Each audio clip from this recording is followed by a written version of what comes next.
ਕਣਕ ਦੀ ਖਰੀਦ ਪ੍ਰਬੰਧਾਂ ਨੂੰ ਲੈ ਕੇ ਮੰਡੀ ਮੁੱਲਾਪੁਰ ਦਾਖਾ ਦੀ ਆੜਤੀਆ ਐਸੋਸੀਏਸ਼ਨ ਦੋ ਧੜਿਆਂ ਵਿੱਚ ਵੰਡੀ ਗਈ ਸੀ। ਇੱਕ ਧੜੇ ਨੇ ਨਵੀਂ ਐਸੋਸੀਏਸ਼ਨ ਬਣਾਉਣ ਦਾ ਐਲਾਨ ਕਰਦਿਆਂ ਪ੍ਰਧਾਨ ਮੁਕੇਸ਼ ਗੁਪਤਾ, ਸੈਕਟਰੀ ਸੁਭਾਸ਼ ਗਰਗ ਅਤੇ ਕੈਸ਼ੀਅਰ ਰਮੇਸ਼ ਕਾਲੜਾ ਨੂੰ ਸਰਬਸੰਮਤੀ ਨਾਲ ਚੁਣ ਲਿਆ।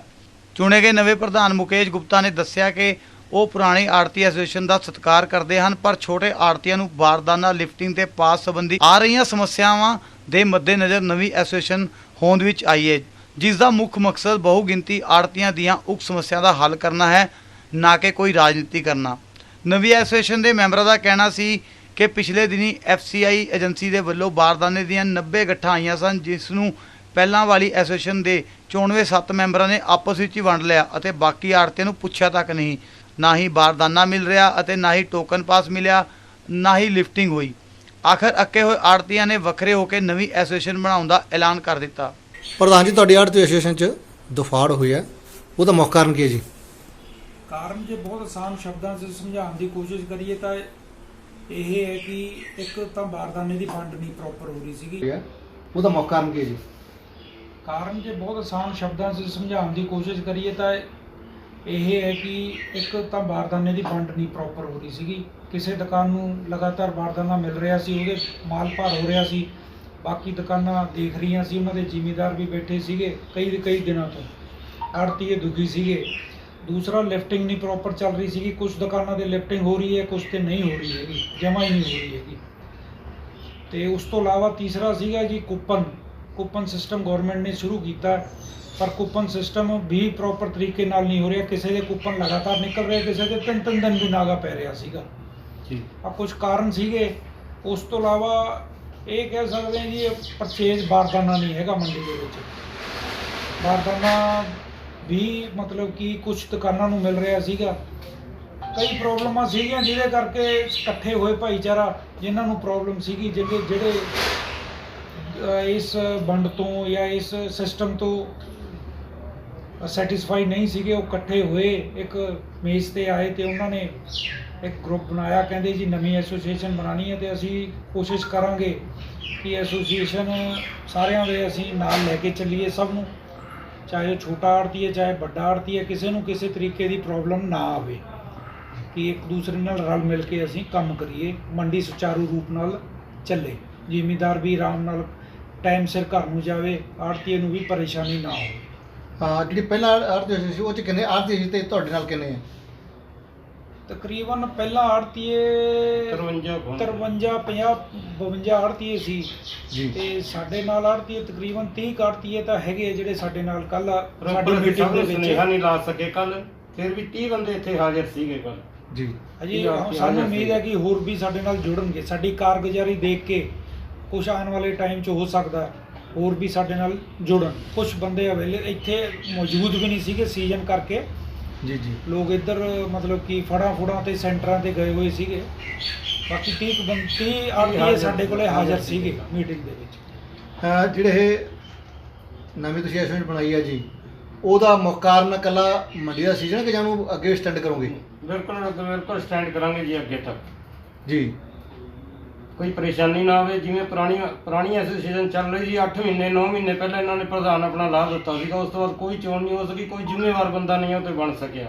ਜਿਹੜੇ चौधरी बने हुए सी ਜਿਹੜਾ ਬਾਰਦਾਨਾ ਮਿਲਦਾ ਸੀ ਆਪਸ ਹੀ ਵੰਡ ਕੇ ਉਹ ਆਪਣਾ ਹੀ ਕੰਮ ਸਿੱਧਾ ਕਰ ਲੈਂਦੇ ਸੀ, ਬਾਕੀ ਆੜਤੀ ਐਵੇਂ ਤੁਰੇ ਫਿਰਦੇ ਸੀਗੇ, ਕੋਈ ਉਹਨਾਂ ਦੀ ਸੁਣਵਾਈ ਨਹੀਂ ਸੀ ਹੋ ਰਹੀ। ਕੀ ਹੁਣ ਤੁਹਾਨੂੰ ਬਾਰਦਾਨਾ ਨਹੀਂ ਮਿਲ ਰਿਹਾ? ਬਿਲਕੁਲ, ਸਾਨੂੰ ਕਈ ਦਿਨ ਹੋ ਗਏ ਕੋਈ ਬਾਰਦਾਨਾ ਨਹੀਂ ਮਿਲ ਰਿਹਾ, ਕੋਈ ਸਾਡੀਆਂ ਦੁਕਾਨਾਂ ਦੇ ਭਾਅ ਨਹੀਂ ਲੱਗ ਰਹੇ, ਕੋਈ ਸਾਡਾ ਮਾਲ ਨਹੀਂ ਸੀ ਚੱਕ ਹੋ ਰਿਹਾ। ਕਿੰਨਾ ਮਾਲ ਤੁਹਾਡਾ ਹਜੇ ਮੰਡੀਆਂ ਦੇ ਵਿੱਚ ਪਿਆ ਜਿਹੜਾ ਬਾਰਦਾਨਾ 'ਚ ਹਜੇ ਨਹੀਂ ਭਰਿਆ ਜਾ ਰਿਹਾ? ਕਾਫੀ ਮਾਲ ਪਿਆ ਹਜੇ, ਮੈਂ 30% ਮਾਲ ਪਿਆ ਹੋਊਗਾ ਜਿਹੜਾ ਫੜਾਂ ਦੇ ਵਿੱਚ ਢੇਰੀਆਂ ਲੱਗੀਆਂ ਹੋਈਆਂ। ਕਈ ਦਿਨ ਹੋ ਗਏ ਜਿਹੜੇ ਅਸੀਂ ਕੰਡੇ ਨਹੀਂ ਲਾਸ ਕੇ ਬਾਰਦਾਨੇ ਦੀ ਬਦੌਲਤ। ਕਿਸੇ ਦੁਕਾਨ ਨੂੰ ਲਗਾਤਾਰ ਬਾਰਦਾਨਾ ਮਿਲ ਰਿਹਾ ਸੀ, ਉਹਦੇ ਮਾਲ ਭਰ ਹੋ ਰਿਹਾ ਸੀ, ਬਾਕੀ ਦੁਕਾਨਾਂ ਦੇਖ ਰਹੀਆਂ ਸੀ, ਉਹਨਾਂ ਦੇ ਜ਼ਿਮੀਦਾਰ ਵੀ ਬੈਠੇ ਸੀਗੇ ਕਈ ਦਿਨਾਂ ਤੋਂ, ਆੜਤੀਏ ਦੁਖੀ ਸੀਗੇ। दूसरा लिफ्टिंग नहीं प्रॉपर चल रही सी, कुछ दुकानों की लिफ्टिंग हो रही है, कुछ तो नहीं हो रही हैगी, जमा ही नहीं हो रही हैगी। तो उस तो इलावा तीसरा सीगा जी कूपन सिस्टम गौरमेंट ने शुरू किया, पर कूपन सिस्टम भी प्रॉपर तरीके नाल नहीं हो रहा। किसी के कूपन लगातार निकल रहे, किसी के 3 दिन भी नागा पै रहा सीगा जी। अब कुछ कारण सीगे। उस तो इलावा ये कह सकते हैं जी परचेज बारदाना नहीं हैगा मंडी के विच। बारदाना ਵੀ ਮਤਲਬ ਕਿ ਕੁਝ ਦੁਕਾਨਾਂ ਨੂੰ ਮਿਲ ਰਿਹਾ ਸੀਗਾ।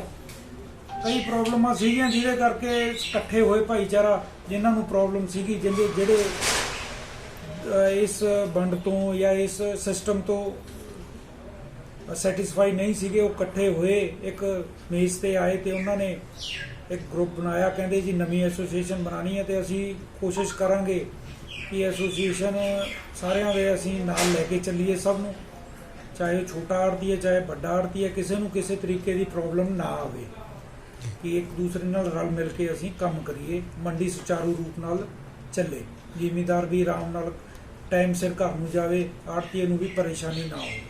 ਜਿਹੜੀ ਪਹਿਲਾਂ ਆੜ੍ਹਤੀ ਸੀ ਉਹ 'ਚ ਕਿੰਨੇ ਆੜ੍ਹਤੀ ਸੀ ਤੇ ਤੁਹਾਡੇ ਨਾਲ ਕਿੰਨੇ ਹੈ?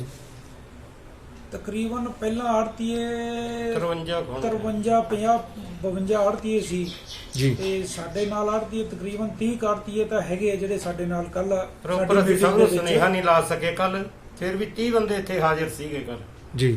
ਅਜੇ ਸਾਨੂੰ ਉਮੀਦ ਹੈ ਕਿ ਹੋਰ ਵੀ ਸਾਡੇ ਨਾਲ ਜੁੜਨਗੇ। ਸਾਡੀ ਕਾਰਗੁਜ਼ਾਰੀ ਦੇਖ ਕੇ ਕੁਛ ਆਉਣ ਵਾਲੇ ਟਾਈਮ 'ਚ ਹੋ ਸਕਦਾ ਹੋਰ ਵੀ ਸਾਡੇ ਨਾਲ ਜੁੜਨ। ਕੁਝ ਬੰਦੇ ਅਵੇਲੇ ਇੱਥੇ ਮੌਜੂਦ ਵੀ ਨਹੀਂ ਸੀਗੇ ਸੀਜ਼ਨ ਕਰਕੇ, ਜੀ ਜੀ। ਲੋਕ ਇੱਧਰ ਮਤਲਬ ਕਿ ਫੜਾਂ ਤੇ ਸੈਂਟਰਾਂ ਤੇ ਗਏ ਹੋਏ ਸੀਗੇ। ਬਾਕੀ 30 ਆੜ੍ਹਤੀਏ ਸਾਡੇ ਕੋਲੇ ਹਾਜ਼ਰ ਸੀਗੇ ਮੀਟਿੰਗ ਦੇ ਵਿੱਚ। ਜਿਹੜੇ ਇਹ ਨਵੀਂ ਤੁਸੀਂ ਐਸੋਸੀਏਸ਼ਨ ਬਣਾਈ ਹੈ ਜੀ, ਉਹਦਾ ਮੁੱਖ ਕਾਰਨ ਇਕੱਲਾ ਮੰਡੀ ਦਾ ਸੀਜ਼ਨ ਕਿ ਜਾਂ ਉਹਨੂੰ ਅੱਗੇ ਸਟੈਂਡ ਕਰੋਗੇ? ਬਿਲਕੁਲ ਸਟੈਂਡ ਕਰਾਂਗੇ ਜੀ ਅੱਗੇ ਤੱਕ, ਜੀ। ਕੋਈ ਪਰੇਸ਼ਾਨੀ ਨਾ ਆਵੇ। ਜਿਵੇਂ ਪੁਰਾਣੀ ਐਸੋਸੀਏਸ਼ਨ ਚੱਲ ਰਹੀ ਜੀ 8 ਮਹੀਨੇ 9 ਮਹੀਨੇ ਪਹਿਲਾਂ ਇਹਨਾਂ ਨੇ ਪ੍ਰਧਾਨ ਆਪਣਾ ਲਾ ਦਿੱਤਾ ਸੀਗਾ, ਉਸ ਤੋਂ ਬਾਅਦ ਕੋਈ ਚੋਣ ਨਹੀਂ ਹੋ ਸਕੀ, ਕੋਈ ਜ਼ਿੰਮੇਵਾਰ ਬੰਦਾ ਨਹੀਂ ਉਹ ਤੇ ਬਣ ਸਕਿਆ। ਜਿਹੜੇ ਚੌਧਰੀ ਬਣੇ ਹੋਏ ਸੀ ਉਹ ਜਿਹੜਾ ਵਾਰਤਾਨਾ ਮਿਲਦਾ ਸੀ ਆਪਸ ਹੀ ਵੰਡ ਕੇ ਉਹ ਆਪਣਾ ਹੀ ਕੰਮ ਸਿੱਧਾ ਕਰ ਲੈਂਦੇ ਸੀ, ਬਾਕੀ ਆੜ੍ਹਤੀ ਐਵੇਂ ਤੁਰੇ ਫਿਰਦੇ ਸੀਗੇ, ਕੋਈ ਉਹਨਾਂ ਦੀ ਸੁਣਵਾਈ ਨਹੀਂ ਸੀ ਹੋ ਰਹੀ। ਕੀ ਹੁਣ ਤੁਹਾਨੂੰ ਬਾਰਦਾਨਾ ਨਹੀਂ ਮਿਲ ਰਿਹਾ? ਬਿਲਕੁਲ, ਸਾਨੂੰ ਕਈ ਦਿਨ ਹੋ ਗਏ ਕੋਈ ਵਾਰਦਾਨਾ ਨਹੀਂ ਮਿਲ ਰਿਹਾ, ਕੋਈ ਸਾਡੀਆਂ ਦੁਕਾਨਾਂ ਦੇ ਭਾਅ ਨਹੀਂ ਲੱਗ ਰਹੇ, ਕੋਈ ਸਾਡਾ ਮਾਲ ਨਹੀਂ ਸੀ ਚੱਕ ਹੋ ਰਿਹਾ। ਕਿੰਨਾ ਮਾਲ ਤੁਹਾਡਾ ਹਜੇ ਮੰਡੀਆਂ ਦੇ ਵਿੱਚ ਪਿਆ ਜਿਹੜਾ ਬਾਰਦਾਨਾ 'ਚ ਹਜੇ ਨਹੀਂ ਭਰਿਆ ਜਾ ਰਿਹਾ? ਕਾਫੀ ਮਾਲ ਪਿਆ ਹਜੇ, 30% ਮਾਲ ਪਿਆ ਹੋਊਗਾ ਜਿਹੜਾ ਫੜਾਂ ਦੇ ਵਿੱਚ ਢੇਰੀਆਂ ਲੱਗੀਆਂ ਹੋਈਆਂ, ਕਈ ਦਿਨ ਹੋ ਗਏ ਜਿਹੜੇ ਅਸੀਂ ਕੰਡੇ ਨਹੀਂ ਲਾਸ ਕੇ ਬਾਰਦਾਨੇ ਦੀ ਬਦੌਲਤ। ਮੈਂ ਆਪਣੇ ਇਹ ਮੋਢਿਆਂ ਤੇ ਗੋਡਿਆਂ ਤੋਂ ਬਹੁਤ ਦੁਖੀ ਸੀ। ਮੇਰੇ ਲਈ ਤਾਂ ਤੁਰਨਾ ਫਿਰਨਾ ਵੀ ਇੰਨਾ ਔਖਾ ਹੋਇਆ ਸੀ ਮੈਂ ਦੱਸ ਵੀ ਨਹੀਂ ਸਕਦਾ। ਪਰ ਜਦ ਤੋਂ ਮੈਨੂੰ ਫੀ ਰਿਲੀਫ ਮਿਲਿਆ 2.5-3 ਮਹੀਨੇ ਇਸਤੇਮਾਲ ਕਰਨ ਤੋਂ ਬਾਅਦ ਗੋਡੇ ਵੀ ਓਕੇ, ਮੋਢੇ ਵੀ ਓਕੇ। ਜੇ ਤੁਸੀਂ ਵੀ ਕਿਸੇ ਇਸ ਤਰ੍ਹਾਂ ਦੀ ਬਿਮਾਰੀ ਤੋਂ ਪਰੇਸ਼ਾਨ ਹੋ तो बेझिझक होकर इसको इस्तेमाल करो। सिर्फ 2.5-3 महीने ये 125 बीमारियां तक का इलाज कर सकता है। फी रिलीफ हमेशा याद रखो। बस कुछ दिनों तो मैनू बालों की बड़ी समस्या सी, मेरे बाल झड़ने शुरू हो गए सी। मैनू मेरे दोस्त ने ऑयल फी रिलीफ वाले दसिया, मैं ये तेल 3 महीने लाना अपने सिर ते अप्लाई किया। ये बिल्कुल आयुर्वैदिक तेल है, इसका कोई साइड इफेक्ट नहीं है। तो मेरे बाल जेडे गंजपन पैना शुरू हो गया सी, वो दोबारा आने लग गए। तो मैनू तो बड़ा फायदा दिता इसने। जे तुहानू भी किसी इस तरह की प्रॉब्लम का तुसीं सामना कर रहे हो तो ये तेल लाना ना भुल्लो। कितना कितनी असीं अपने बालां करके शर्म फील करते हैं कि सोसाइटी बैठे हैं कि कोई मजाक ना कर रहा है, पर थैंक्स टू फ्री लीफ जिन्हें मेरा कॉन्फिडेंस बिल्ड किया, जिहदे लगान नाल मैं मार्केट च बड़ा ही कॉन्फिडेंट हाँ और इहदे नाल मैनूं बड़ा फायदा होया। तो मैनूं सर्वाइकल की भी दिक्कत सी तो उहदे नाल भी मैनूं बड़ा रिलीफ मिलिया। ये यूज़ करो तो मैं प्रैक्टिकल यूज़ कर रहा।